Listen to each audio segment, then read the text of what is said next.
Well, this is a day that the DC Dark Legion devs probably wish they could get back.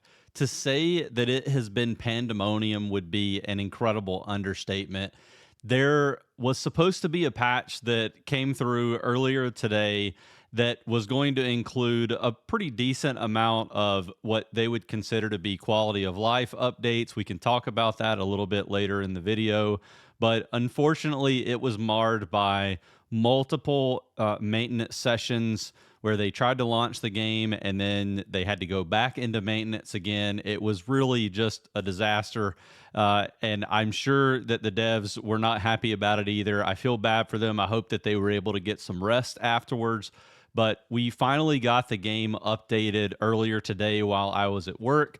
Apologize that this update video has taken so long to get out to you guys. Normally, I'm able to record them before I go into the office, but because of all the delays, it just made that impossible. But we are here to talk about some of the updates to the game. I'm sure there's going to need to be some additional videos that I make down the road to maybe go into a little bit more detail about some of the systems that they've added in as well. But we'll try to cover as much of that as possible in this video. Now, I won't be talking too much about Death Metal Wonder Woman here because I do plan on making a completely separate video on that to cover my unlock and some of the other testing that we'll end up doing for her. Also going to be talking about Death Metal Wonder Woman with Unstable Gamer on our podcast episode that comes out soon, so be on the lookout for that. And there will hopefully be some more things in store down the road for you guys. I was hoping to maybe try to stream some gameplay over the weekend, but I will be traveling for the next few days.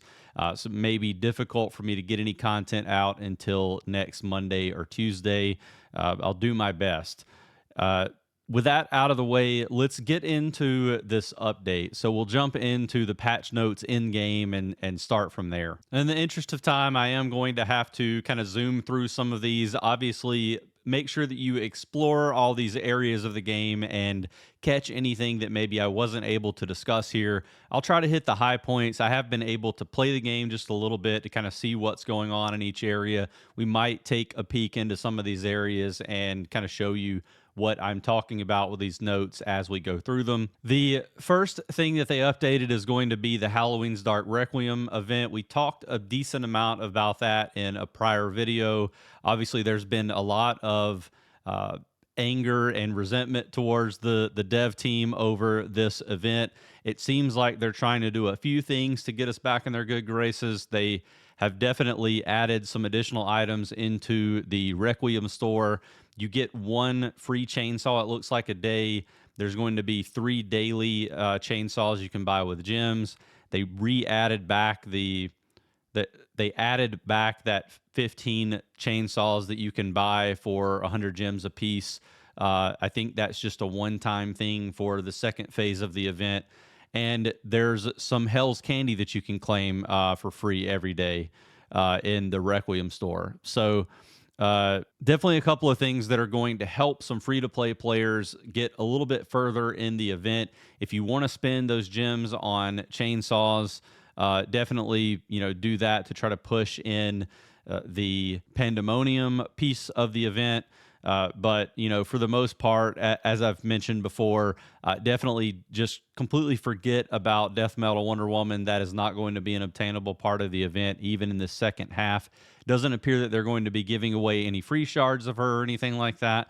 You will still have to get to level 65 in order to unlock her at all. And so, again, definitely a pay-to-win piece of the event. Focus on the Donna shards. Focus on the anvils and other things that might help your account. And we will hopefully be getting this Nightfall Siege piece of the event on November 2nd. It was originally set to go live today with the update, but they did push that back. You are going to have War Room level 10 in order to get into the siege, and it appears that it's really just kind of a ship combat type thing. It's going to be coordinated assault style where you will send a ship with some squad members into a particular location and garrison them there, and then they will fight off waves of whatever enemy that's going to be coming there. I don't know whether you'll be able to view that in person. We haven't seen that gameplay footage or anything yet. Be on the lookout for November 2nd, and we'll try to cover the event once it's opened up. Now, one big new thing that came to the game today that a lot of people, again, are not upset about is the VIP system. And I want to take a second to talk with you directly about this VIP system. Now, the first thing I want to say is it's not like we didn't know that there was going to be, heavy pay to win emphasis on this game moving forward. And actually, this VIP system is supposed to be a way to kind of make it where you feel like you have the opportunity to get some of these things free to play rather than just having to spend to get there. So, a lot of people have been upset about Green Lantern since the game hit because there's really no free to play way to acquire shards. And it does appear that they're going to try to make it with this new VIP system where as you play the game over time, you will be able to get a few shards of these characters, these kind of beloved characters in a lot of cases, especially with Green Lantern, Hal Jordan. You'll be able to get the champion up to probably around the purple star level, maybe over the course of several months playing the game. And then in order to get them to 5 red, you would have to spend to make up the difference. So a little bit of a different play on the VIP. I would say the source gem packed event that we had in the game before, where you actually can free to play earn some of these resources. So here's the VIP system, and you can see we've got these VIP level rewards. You can purchase bundles to earn VIP points and level up. And you can see there are weekly bundles, daily bundles. There are ways of just straight up buying VIP points with gems, and that means that there is a free to play way to earn VIP points over time now. I think that is, quite a nice addition to the game. Now you can see when you get to VIP level 16, where I'm at, it's going to cost 50,000 gems to get 10,000 VIP points. I need approximately 40 to get to VIP 17.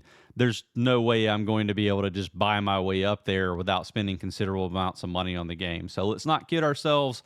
VIP system is still going to be incredibly expensive towards the top end, but you will be able to get those first 5 to 10 levels, I would say, a lot more easily now with this new system in place. Now, you'll notice here that you've got in these first few VIP levels the ability to earn a few of those Green Lantern shards by paying with gems rather than having to buy these actual packs. And that's where I was talking about, like, you will have kind of a free-to-play path to obtaining these champions over time into your account. Just not going to be at like a playable level at the highest level in the game, but you will be able to get them nonetheless. They are adding some things to the VIP system, some perks that I know some people are not really happy about. I definitely don't know where I land on this. Obviously, it hurts to see that free-to-play players are getting this additional or are not able to get as much of these additional perks for like construction speed, output for all the different resources. You'll see as we get to the higher perks, you got research speed here, increase preset squads. You get some extra preset squads for paying, or quick resource collection. You're going to get that at 11. 12, we're going to get a higher stamina cap. We've got quick crisis task reward collection. So just some like huge quality of life things that we've been asking for that unfortunately are going to be tied behind a paywall. I think some of those, again, those first 10 levels, those are things that are reasonably, possible for you to obtain as a non-spender over time. It's going to take a while. Light spenders will be able to get a little bit further. But as we get to some of these higher ones, I can see why there's a lot more frustration around stuff like this. We've got additional research speeds here. One thing that I thought was interesting, we get to 16 where I'm at, and you can skip meta brawl battles. I don't know if they realize that you can kind of already do that already, unless they patched it. I haven't checked yet. But, again, we've got all these different VIP perks that you're going to get over time. We've also got, you can see the Nurse Harley shards that are available starting at VIP level 16. And we should probably take a second now to talk about something that I'm actually really, really frustrated about. I did see where there's potentially a patch in the works for it. I haven't seen that patch go live yet, but basically what happened was when all those updates were happening, I did try to log into the game early this morning. And when I did, I was able to play for a few minutes. I claimed my milestone rewards, which were included 40 Nurse Harley shards. I also saw that there were 320 Green Lantern shards just in my inventory. I did not star Green Lantern up because it's not the day of Supreme Commander that you would usually do that. I also had not had the opportunity to unlock Nurse Harley. So whenever all the pandemonium happened around the extended maintenance that happened multiple times, they removed all of those resources from our accounts. It resulted in an inadvertent removal of those Nurse Harley shards from my account.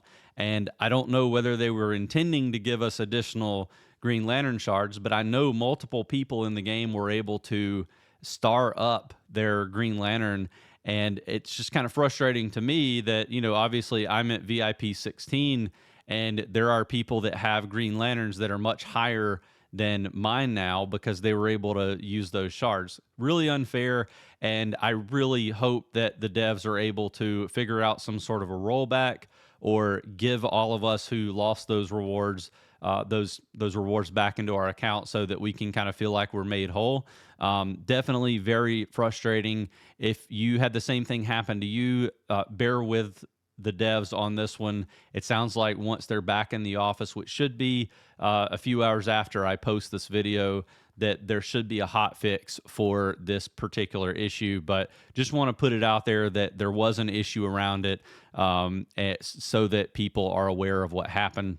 So yeah, that's all I really want to say about the VIP system. A lot of exclusive bundles that you can unlock as you go through the various VIP stages. They're one-time purchases. Some of these have a limit of 2. I could potentially purchase Harley shards to get her up to 2 blue, I believe, if I buy these packs. Definitely not sure that I want to do that right now. It's a big investment for a champion that probably is going to need a lot more than blue shards or blue stars to be any good. I was happy with just having her unlocked for the collector in me with these 40 shards. So if they give those back, I'll be perfectly happy with that. You can renew your VIP perks. You can activate your VIP here. It looks like this one VIP system, it's basically just what was already in the game, like the monthly pass, where you could get your additional intel point cap and patrol queues and that sort of thing. So basically, this is still in the game. They just reskinned it. Wanted to point that out. Obviously, I still had some additional time, 37 days on mine, so I'm not going to do anything with that right now. You can do a 24-hour VIP pass. I think what would maybe make sense there is if you needed access to purchase a particular pack or claim some rewards and you had lost your VIP, you could spend 1,000 gems, get in there, get what you need, and then be done with it.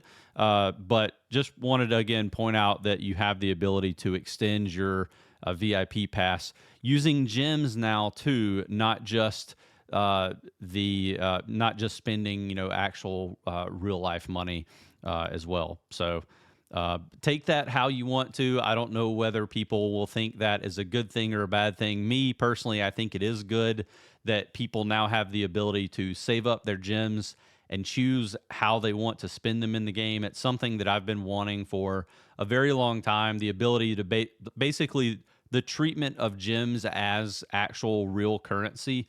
Like if we could figure out a way to say, hey, 100 gems is $1 in USD currency, I think that's a positive thing for the game, because then you truly can grind out some of these different things in the game rather than feeling like you have to spend money on them. So that's all I can say about the VIP system. They added Death Metal Wonder Woman's legacy piece to the game. Again, we're going to cover that in a separate video. You can go in and view it in the collection. You can see what the legacy piece looks like. It's really cool looking. Also has some pretty crazy stats on it. Not sure if some of that's intended or not, but we're definitely going to be unlocking that thing and throwing it on Death Metal Wonder Woman whenever I get ready to purchase her shards. The next thing to talk about is League gameplay, which has been fairly revamped. They've done away with the League contribution tokens, like the ones that your League R5s and R4s use to upgrade all of the League research. League research is still there, but there's not going to be a system for doing the upgrades the same way as it was before.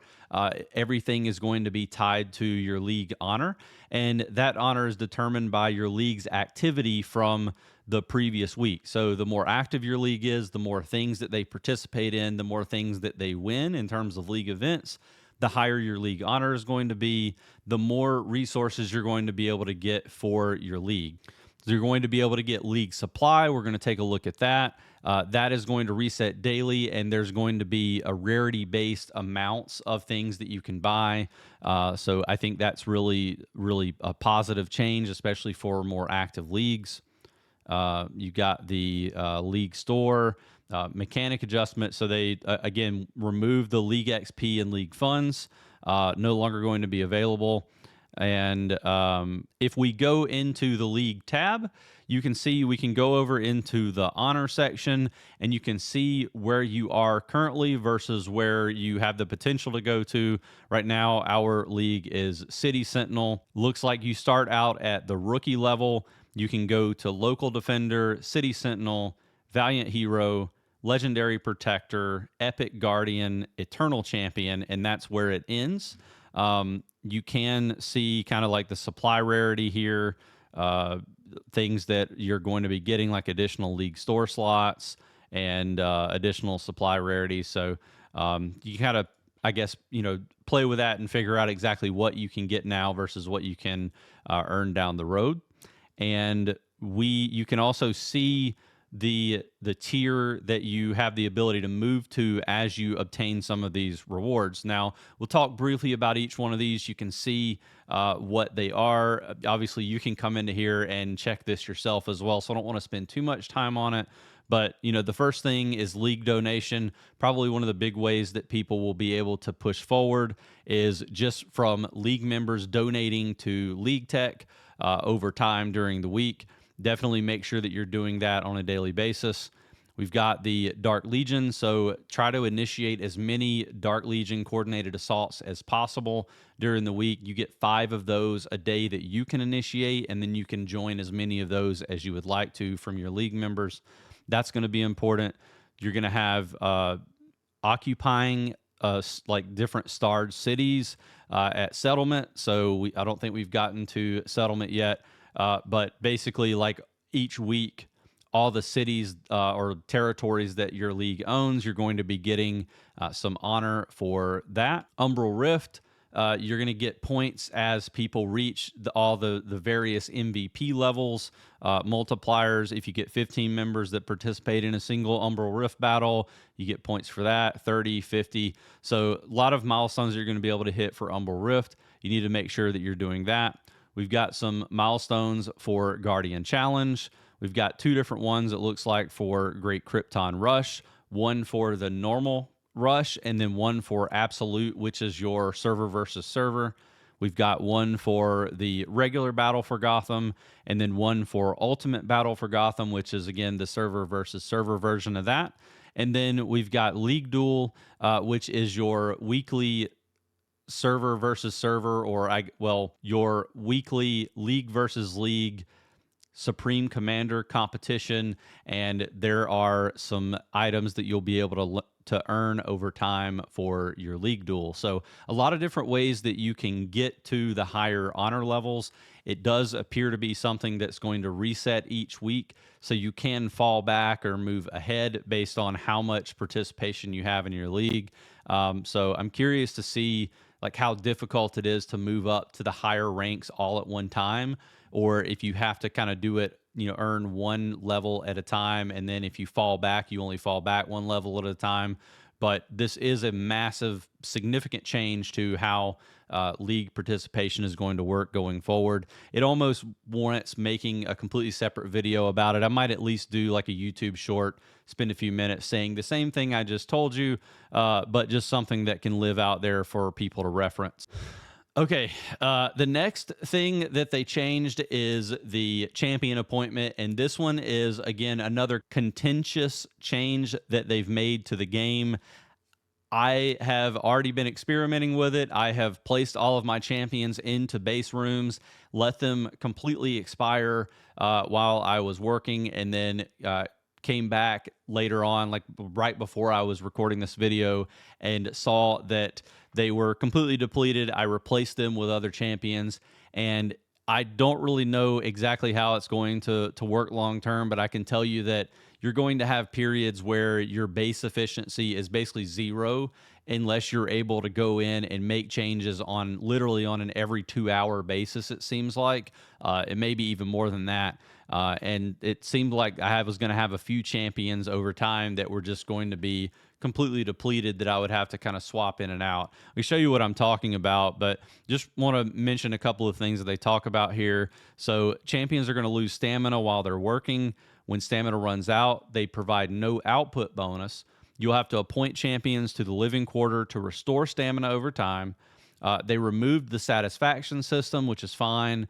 Removed the mental acuity and camaraderie attributes. I don't think those really were doing much. At least you couldn't tell that they were doing anything. But they removed those. Library is going to the living quarter is going to restore stamina of champions appointed there, and the library is going to boost the base's overall output.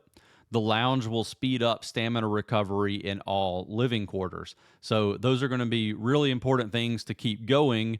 Make sure that you have champions appointed to your living quarter, library, lounge, those buildings, so that you can keep everything moving. For work efficiency, champions' work efficiency is now determined by their rarity and stars. So higher rarity and more stars is going to provide greater appointment bonuses. And for your screen improvements, improved all the workroom status screens and replaced the original tabs with work area and rest area. I think that looks pretty nice. We're going to take a look at that in a minute. And then work efficiency bonuses are now displayed on the champion evolution screen. Okay, so we're in the room status screen. I just want to show you a couple of things. I mentioned the lounge and library being important places for you to make sure that you always have some champions there. It's going to make sure that it, gives you an increase to your overall happiness and efficiency. So always make sure that those are occupied with champions that are, not fully depleted yet. We've got, you can see as we scroll through here, various different percentages. I had originally put in my best possible champions and the best possible optimal lineup, and all of those are now resting. So this is basically just the best of what was left over. But you can see there are a few things it used to go up to 30%. You can now get over that. So far, I've been able to get some champions up to 42%. I've got a couple of red star champions. Also, this Hawk Girl is only 2 blue stars, and she was able to get to 34%.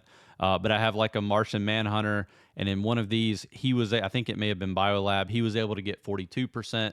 I don't have concrete numbers on who can do what here. It's going to take a little while to try to figure that out, figure out all the percentages and how it scales with star levels and other factors.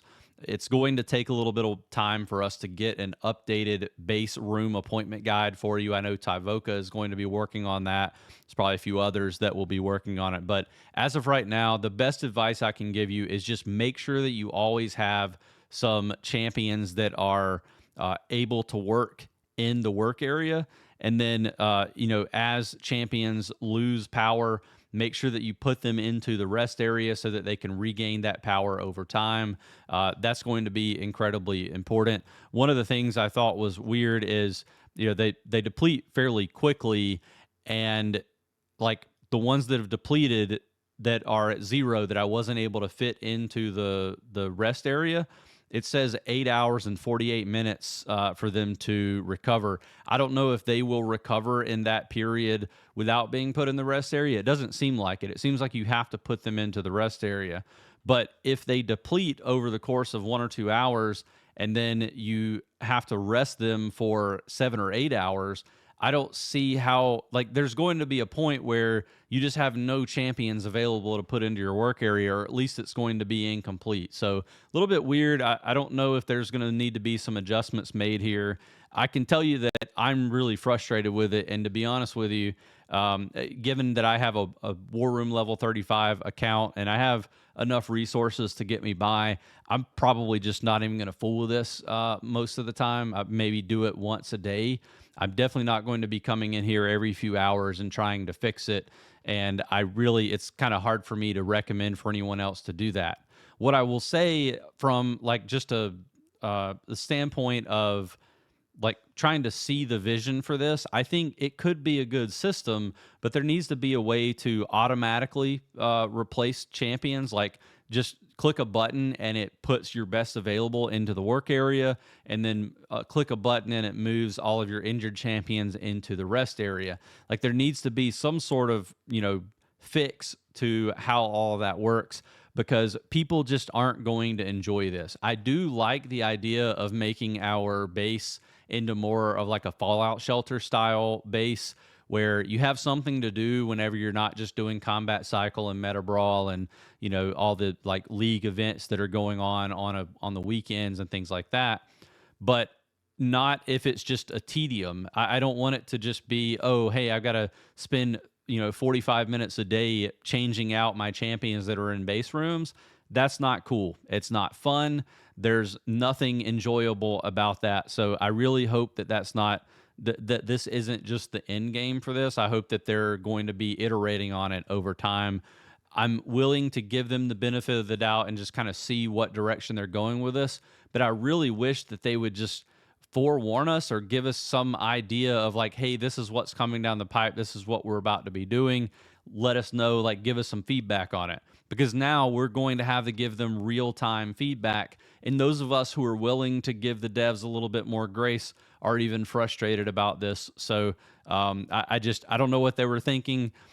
Curious to hear their response and kind of a little bit more information about their future plans for the base room appointment. Now I realize that this video is going to be fairly long, so I do apologize. I know people hate it when I put out super long videos, but it's really the only way for me to try to share my opinion on these updated changes. And there's just so much of them that I don't want to like gloss over the stuff that I think is important.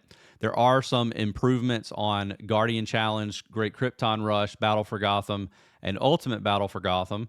And it starts with this new reserve stamina system. So it appears that you're going to start with some additional stamina whenever you start out in some of these modes, which hopefully will help us defend things like the Gotham City Hall or the Spaceship Core a little bit more effectively to start out with.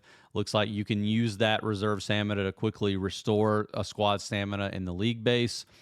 We've got garrison rule adjustment. So garrison limits are now going to be based on the number of players rather than the number of squads. I think that is going to matter in terms of like the amount of squads that you're going to be able to push into Gotham City Hall. We're definitely going to have to see what that looks like in practice before I can comment a little bit more on it. But basically in Battle for Gotham and Ultimate Battle for Gotham, when you're garrisoning, each garrison squad defeated is going to reduce the maximum number of players who can garrison there, and the limit will reset when control changes hands. I think that this is definitely targeted at leagues that have a lot of Superman ships. That's what it seems like to me. But again, we'll have to kind of see that in practice before I can talk a little bit more about it. And I know a lot of people have been asking about a Battle for Gotham and Guardian Challenge video on kind of how that combat works. I've been holding off on doing that because I've been waiting to see if they'll fix the UI. Supposedly, this update is supposed to fix the UI and make it where it might actually be possible to make videos on those game modes. I know that they are the most important game modes in the game, And I appreciate your patience in me not having videos on that yet, but we will be covering that and potentially even thinking about doing some live streams when I'm available for it so that you can see it in action. It's a lot more boring than you think it is, but we'll definitely be looking at doing some content around those things. They did make some changes to battle point rules. Previously, all surviving players in the same vehicle would earn points when a squad inside the vehicle defeated an enemy. Now, those battle points are awarded based on the amount of enemy power each player reduces.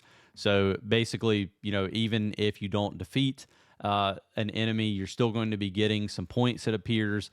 I think that is a positive change for people who don't have the best squads in the world. You're still going to be able to accumulate some points. And then also, when a player does earn battle points, the vehicle's coordinated assault launcher also gains a portion of those points too. Battles inside Gotham City Hall are going to grant double points. Definitely going to help a lot of people who like to stay in Gotham City Hall, but that will also help or generate more points for your higher scorers anyway. I don't really understand, what they're trying to do there, but like your best players are going to be getting more points. And you're going to have the ability to launch a coordinated assault even if nobody else joins it. I thought that was pretty interesting. I don't know why you would do it, but you can. We've got new battle honor rankings and rewards. So each occupation, you'll be able to earn occupation points by occupying buildings and battle points by reducing enemy power. Battle honor will equal the sum of both of those. After the event ends, players will be ranked based on battle honor. So it's basically a new way to rank players, and you'll get ranking rewards according to that.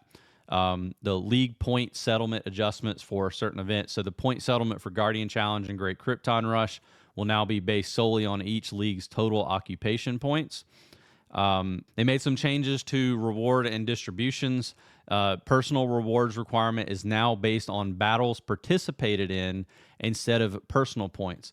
So basically, as long as you're joining coordinated assaults and initiating them yourself and you're involved in the battle, you should be able to get those personal rewards a lot faster. Again, that's something we'll monitor as time goes on. Unfortunately, in my server and any of the other servers that merged, we're not able to participate in Battle for Gotham for like a month now. So I can't really give you much information on that until we're able to circle back around to that in November.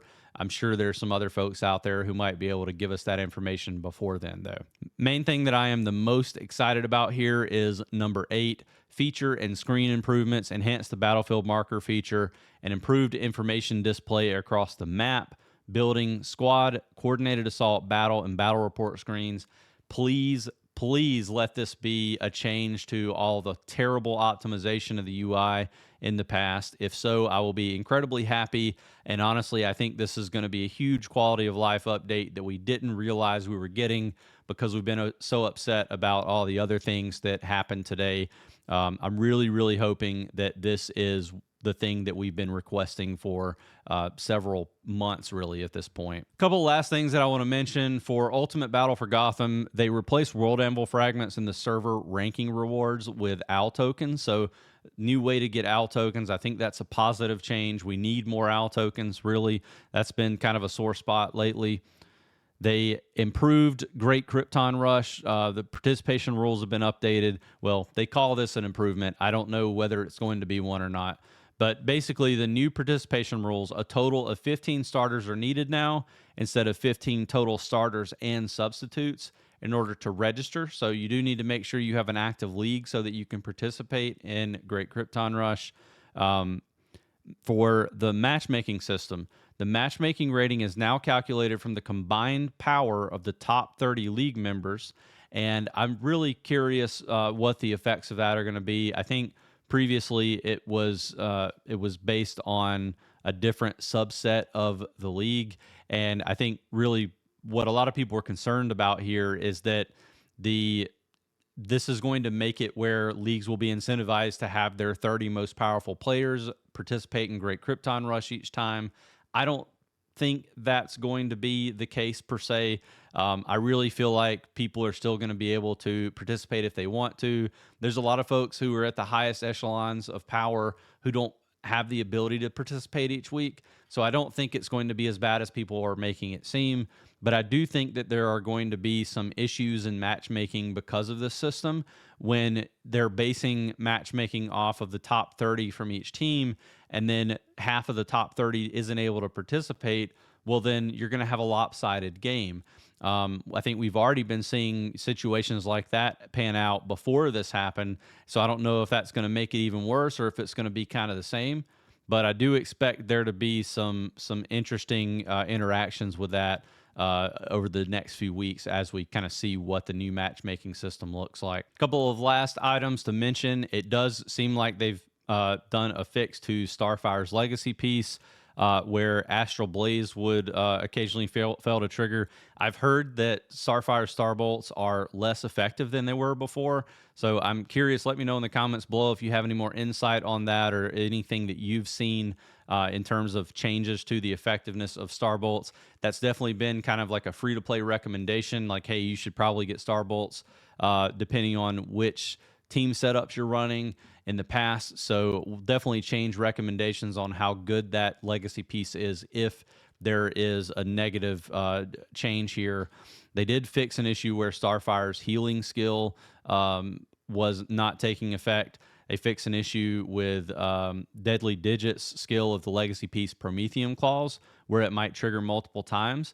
In other words, they're nerfing Prometheum Claws to what they wanted it to be, not what it has been doing recently. So definitely take a look at that if that's something that you've been using on your best champions. I know I used to use it on Superman before I had access to some of the higher level legacy pieces. They fixed an issue where recharge on the Charge to Scrima sticks was not restoring energy, so Nightwing got a slight buff here. And then they fixed an issue where Robin's ultimate was only proccing the first slash instead of all 9. Basically, he was doing no damage. And so I know a lot of people are going to be happy that they fixed Robin for some of those Nightwing teams that are out there. Overall, it has been a very exhausting day in terms of just trying to monitor and figure out what was going on. Obviously, there's a lot in this update that we just don't know the full effects yet. There's a lot of stuff that I can see people being upset about. And there are a few things that I think are going to have a lot of potential for a positive effect down the road. If you're upset about the changes, you have every right to go on to the official Discord or other official avenues and express your frustrations. I just hope that you'll do it in a way that is constructive and you'll provide, reasonable examples or, like proof to back up whatever claims you're trying to make. Don't grab the pitchfork when you can provide feedback that will actually make the game better. If you don't care about making the game better, probably shouldn't be playing it. I love this game. I get frustrated with it a lot. I get frustrated with the devs all the time. I might not that might not come across in my videos as often as you guys might want it to. But, I do try to criticize the things that upset me about the game because I want this game to be a game that I play for many years into the future. And so I really hope that they'll take some of the frustration around this update and some of the more recent ones to heart, and they'll try to make some content in the future that will make all of us happy. Obviously they've got a tough hill to climb from here, but I hope that many of you who have enjoyed the game so far and who have had a positive impact because of this game, like the game has made you a happier person, I guess, over the last few months, that you will join me in kind of supporting the team as they try to figure things out. Provide your constructive criticism, go leave some feedback, talk to the folks in your community and try to gather up things that might be helpful. Give those to Super Helen, give those to Naira. Try to provide that information in a way that will actually help us make those positive changes. That's really all I have to say about that. Again, I will be coming out with probably a Death Metal Wonder Woman not whaler skip, but kind of like deep dive video after this at some point in the next few days.